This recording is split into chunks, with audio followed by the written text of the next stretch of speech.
Tony चिड़िया की मां मृत्यु के बाद टोनी चिड़िया के पिता ने दूसरी शादी कर ली थी। टोनी चिड़िया की सौतेली मां अपनी बेटी किट्टू को लेकर आती है और अपनी बेटी टोनी चिड़िया पर बहुत अत्याचार करती है। टोनी चिड़िया बहुत सारा फल फ्रूट दाने इकट्ठे कर कर वो बेचा करती थी और अंत में वो सारे पैसे उसकी सौतेली मां मुनमुन चिड़िया ले लेती थी। इतनी मेहनत करने के बाद घर का सारा काम भी बेचारी टोनी चिड़िया से करवाती थी। एक दिन टोनी चिड़िया बहुत दूर वाले जंगल में जाती है। वहाँ से बहुत ही कीमती कीमती फल फ्रूट तोड़ कर लाती है।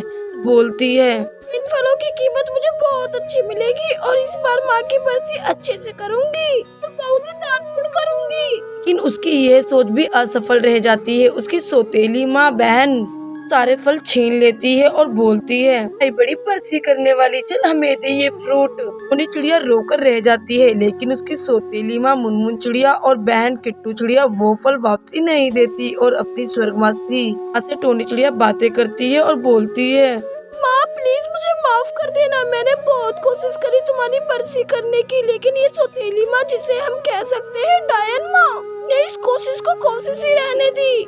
हमारे सारे फ्रूट छीन लिए।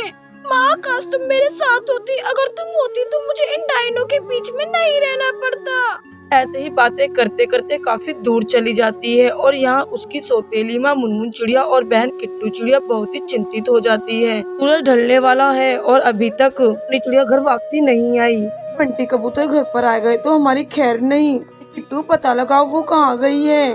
किट्टू के लाख पता लगाने के बाद भी कुछ पता नहीं चलता और वहाँ उस जंगल में टोनी चिड़िया को एक पेड़ पर बहुत ही खूबसूरत झरना दिखता है। टोनी चिड़िया की आंखें रो रो कर लाल हो चुकी थी, इसीलिए वो पेड़ के झरने पर अपना मुंह धोने जाती है। लेकिन वहाँ जाकर टोनी चिड़िया देखती है वो झरना कोई आम झरना नहीं है, क्योंकि उस झरने में से एक परी निकलती है और बोलती है, टोनी चिड़िया तुम रो क्यों रही हो, पर अब तुम्हें कोई जरूरत नहीं है फल इकट्ठा कर कर बेचने की। परंतु तुम कौन हो? मैं एक परी हूँ और तुम बहुत ही दिल की साफ और नेक हो और तुम्हारी सौतेली माँ और तुम्हारी सौतेली बहन तुम पर बहुत अत्याचार करती है, इसीलिए अब तुम्हें वहाँ जाने की बिल्कुल भी जरूरत नहीं है, क्योंकि ये झरना कोई आम झरना नहीं है, ये एक जादुई झरना है। ये झरना सिर्फ तुम्हें ही दिखाई दे रही है, बाकी सभी पक्षियों को ये एक पेड़ लगता है। तुम्हारी स्वर्गवासी माँ तुम्हारी बातों से बहुत ही दुखी थी, इसीलिए वो यमराज से प्रार्थना कर रही थी तुम्हारी परेशानियों को दूर कर दे। इसीलिए यमराज जी ने मुझे तुम्हारी मदद के लिए भेजा है। तुम आज से इस जादुई झरने के पेड़ पर रह सकती हो और यहाँ पर तुम्हें कोई भी परेशानी नहीं होगी। खूबसूरत पेड़ जादुई झरने पर तुम्हारी हर एक जरूरत का सामान उपलब्ध होगा। लेकिन परी, क्या सच में मेरी माँ ने मेरी मदद करवाई है?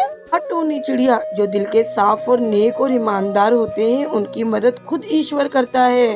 भले ही शरीर आत्मा को छोड़ देती है और वह आत्मा ईश्वर के पास आ जाती है और वो हमेशा के लिए उनके पास ही रहती है। इसी तुम्हारी माँ का शरीर तुम्हारे साथ नहीं है, वो हमेशा तुम्हारे पास रहती है। उन्होंने ही ईश्वर से कहकर तुम्हारी मदद करवाई है। टोनी चिड़िया बहुत रोती है अपनी माँ को याद करते हुए, बहुत ही ज्यादा अपनी माँ को दिल से याद करती है और दिल से धन्यवाद करती है और कहती है, थैंक यू सो मच माँ, मिस यू, मुझे तुम्हारी बहुत याद आती है। परी कहती है, टोनी चिड़िया तुम ऐसे रोगी तो तुम्हारी माँ की आत्मा बहुत दुखी होगी, इसीलिए तुम खुशी खुशी इस झरने को अपना लो और हमेशा यहीं रहो। और फिर टोनी चिड़िया उस परी के दिए वे जादुई झरने पर खुशी खुशी अपनी जिंदगी बिताती है।